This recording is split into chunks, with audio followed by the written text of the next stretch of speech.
Hello friends. सो आज हम लोग चर्चा करेंगे जीआई टैग। जीआई टैग यानी जियोग्राफिकल इंडिकेशन। साथियों, हिंदी में हम इसे भौगोलिक संकेत के नाम से जानते हैं।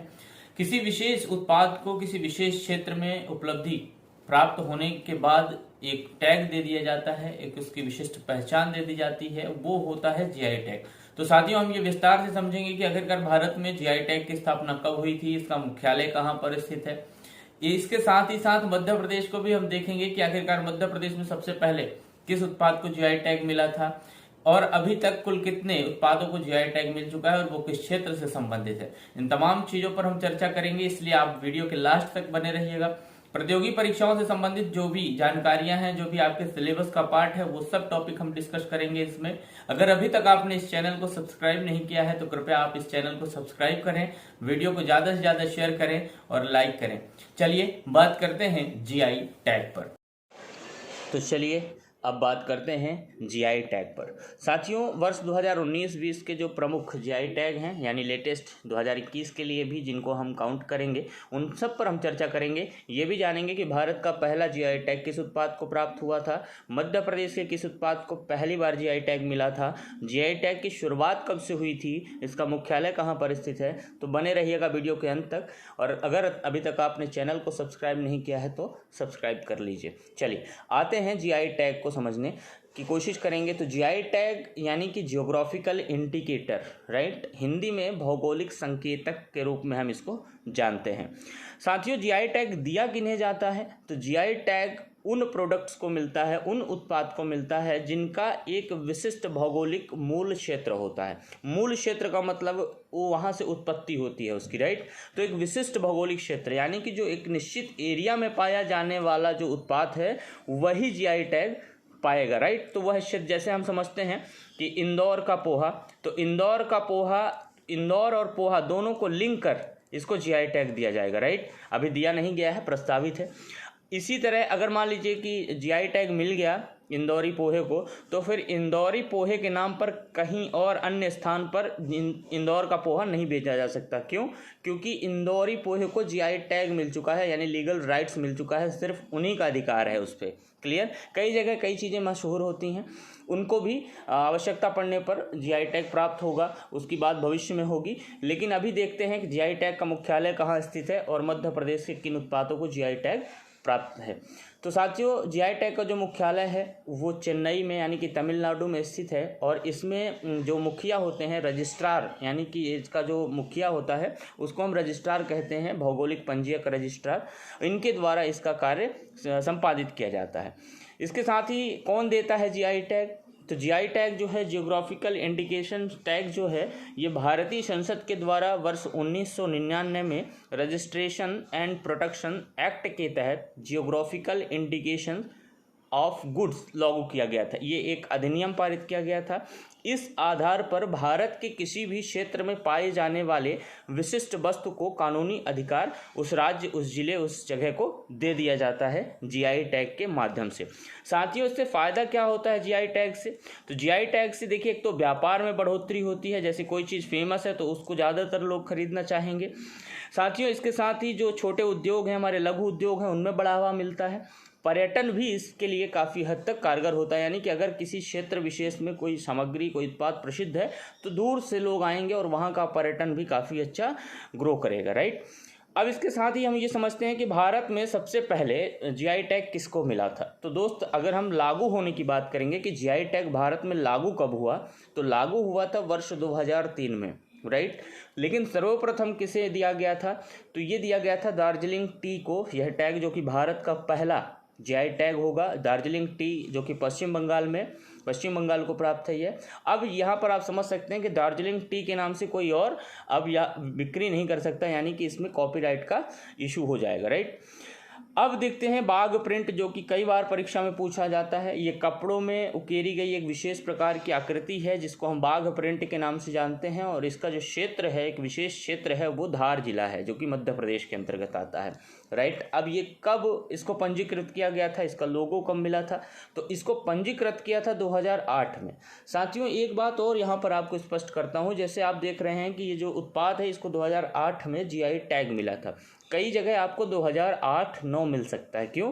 क्योंकि इनका जो वित्तीय वर्ष होता है, इनका जो वर्ष होता है वो एक साथ काउंट किए जाते हैं, जैसे 2005-6, 2008-9 इस तरह से, राइट। तो आपको परेशान नहीं होना है, पहले वाले को आपको सही मानना होगा, 2008 जैसे सही है, राइट। अब इसके साथ ही इस पे कौन कौन सी सामग्री लगी, तो सामग्री है कपास, रेशम, तुषार। इन सामग्रियों से ये प्रिंट उकेरा जाता है किसी एक विशेष कपड़े में, राइट। साथियों इसका लोगो का मतलब एक ट्रेडमार्क टाइप का होता है लोगो, जो कॉपीराइट का मामला हो जाएगा जिसका यूज़ करने से। तो ये जो लोगो है ये 2015 में रजिस्टर्ड हो चुका है, राइट। अब साथियों चंदेरी की साड़ी जो है ना, ये अशोकनगर ज़िले में है। और आपको याद रखना होगा कि मध्य प्रदेश में सर्वप्रथम चंदेरी की साड़ी को ही जीआई टैग प्राप्त हुआ था। यानी कि जो हमारा अशोकनगर ज़िले में चंदेरी साड़ियाँ प्रसिद्ध हैं, वर्ष 2005 में चंदेरी साड़ी को जीआई टैग प्राप्त हो चुका है, राइट। अब ये मध्य प्रदेश के अंतर्गत अशोकनगर ज़िले की बात है और आप देख सकते हैं चंदेरी साड़ी काफ़ी अच्छी दिख रही है, आपको पिक्चर में दिख रहा होगा। साथियों इसके साथ ही इंदौर के चमड़े के खिलौने जो हैं दोस्त, ये इंदौर में इनको जीआई टैग प्राप्त हुआ है। जीआई टैग कब प्राप्त हुआ है, तो ये वर्ष 2008 में प्राप्त हुआ है। क्लियर। चमड़े के खिलौने जैसे कि घोड़े, हाथी, बाघ, ऊंट, इन तमाम तरह के जो एक तरह से खिलौने हैं वो काफ़ी प्रसिद्ध हैं और इनकी मांग भी काफ़ी होती है। इनको बनाया कैसे जाता है, अगर इस पर बात करें तो देखिए साथियों, पहले इनको एक धातु के तार से इनका स्केलेटन सिस्टम, जिसको हम कहेंगे, इसका पूरा का पूरा तंत्र तैयार किया जाता है। इसके ऊपर फिर चमड़े से चित्रकारी कर दी जाती है, इसलिए विशेष रूप से महत्व रखता है। और इंदौर के चमड़े के खिलौने को भी जीआई टैग मिल चुका है। दतिया और टीकमगढ़ को भी मिल चुका है। किस लिए मिला हुआ है, तो ये दोस्त फूल के बर्तन के लिए मिला हुआ है, राइट। किसके लिए? वेल मेटल वेयर के लिए मिला हुआ है। अब समझ लेते हैं कि आखिरकार जो फूल के बर्तन हैं ये कब इनको मिला जीआई टैग, दतिया और टीकमगढ़ जिले को, तो वर्ष 2008 में ही मिला था। समझते हैं। मध्य प्रदेश टीकमगढ़ में बेल मेटल कास्टिंग का प्रचलन 3 सदियों से काफ़ी पुराना है। शिल्प कौशल शुरू में युद्ध के हथियारों के लिए राजाओं और सैनिकों को दिया गया था। जो ये मेटल है यानी फूल के बर्तन, ये हथियारों को भी बनाया जाता था, हथियारों को बनाए जाने के लिए भी इसका प्रयोग किया जाता था पहले। साथियों दतिया और टीकमगढ़ में आपको याद रखना है, फूल के बर्तन या फूल के खिलौने के लिए भी प्रसिद्ध है। यहाँ पर आप देख सकते हैं साइड में। इसके बाद महेश्वरी साड़ी देखिए, चंदेरी साड़ी अशोकनगर ज़िले में जाएंगे, महेश्वरी साड़ी के लिए हम खरगोन ज़िले में जाएंगे, राइट। तो देखिएगा, महेश्वरी साड़ी जो है महेश्वर की महिमा और गौरव है, यानी इसकी ख्याति का जो कारण है महेश्वर के, वो महेश्वरी साड़ी ही है। और महेश्वरी साड़ी जो है अपने अद्वितीय ज्यामितीय और नक्काशीदार डिजाइन, रंग संयोजन के साथ राजसी वैभव और आत्मसम्मान का एक प्रतीक भी है। साथियों ये काफ़ी अच्छी है, यानी कि अद्वितीय का मतलब इसके जैसा कोई दूसरा नहीं है। साथियों जीआई टैग मिलने का मतलब ही अद्वितीय हो जाता है, यानी इसके जैसे फिर और किसी उत्पाद को अब जीआई टैग नहीं दिया जाएगा। क्लियर। तो महेश्वरी साड़ी किस जिले में आएगी? खरगोन जिले में आएगी। कब मिला जीआई टैग? 2012 में मिला। रतलामी सेव, अब नाम तो आपने भी सुना होगा, आपने स्वाद भी चखा होगा। देख सकते हैं आप मेरे बगल में, इस पिक्चर में साइड में दिख रहा होगा, ये रतलामी सेव है। तो रतलामी सेब जो है दोस्त, ये रतलाम जिले से संबंधित है और इसको 2014 में मिला हुआ है जीआई टैग। तो रतलामी सेब भारत का सबसे प्रिय नमकीन है, राइट। एक सेब का मतलब एप्पल होता है, लेकिन ये सेब जो है वो नमकीन के लिए यूज किया जाएगा।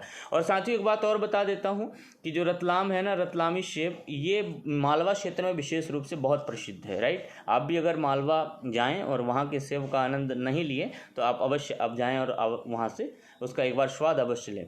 साथियों इसके साथ ही मुरैना की जो गजक है उसको अंतर्राष्ट्रीय पहचान दिलाने के लिए, कारोबार को बढ़ावा देने के लिए जो प्रशासन है, जो सरकार है, वो जीआई टैग रजिस्ट्रेशन करवाने की कोशिश कर रहे हैं और उसको एक अंतर्राष्ट्रीय पहचान मिल जाएगी, ऐसा माना जाता है अगर उसको जीआई टैग मिल गया है तो। इसके बाद हम बात करते हैं साथियों कड़कनाथ मुर्गा। कड़कनाथ जो कि बहुत ही प्रसिद्ध है, यानी कि हम यूँ कहें कि कड़कनाथ मुर्गे को हम लोग सभी लोगों ने बहुत अच्छे से समझा है, सब लोगों ने जाना है। और ये इसलिए भी आवश्यक हो जाता है क्योंकि लेटेस्ट में सबसे बाद में, यानी अभी हाल ही में 2018 में कड़कनाथ मुर्गे को जीआई टैग प्रदान किया गया है। ये मध्य प्रदेश राज्य के झाबुआ जिले में विशेष तौर पर पाया जाता है। इसके अलावा साथियों आप देख सकते हैं यहाँ पर जो बुरहानपुर की मावा जलेबी है, पोहा इंदौर के जाली वर्क ग्वालियर के लिए, इन वस्तुओं को भी जीआई टैग मिलना है, अभी प्रस्तावित है। इन पर जो मापदंड है इनकी जांच होने के उपरांत फिर इनको भी जीआई टैग प्रदान किया जा सकता है। तो साथियों अगर जीआई टैग पर ही आपको एक विस्तार वीडियो चाहिए, एक डिटेल में वीडियो चाहिए तो मुझे कमेंट बॉक्स पर बताइए, या आप अन्य किस टॉपिक पर वीडियो चाहते हैं ये आप मुझे अपने कमेंट बॉक्स में बता सकते हैं। साथियों चैनल को ज़्यादा से ज़्यादा सब्सक्राइब करेंगे और ज़्यादा से ज़्यादा शेयर करेंगे, जिससे सभी लोगों तक ये जानकारी पहुंच जाए। जो ये फैक्ट्स हैं जिस पे काफ़ी कन्फ्यूजन होता है वो सबके क्लियर हो जाएंगे। चलिए अब मिलते हैं अगली वीडियो में। Thank you.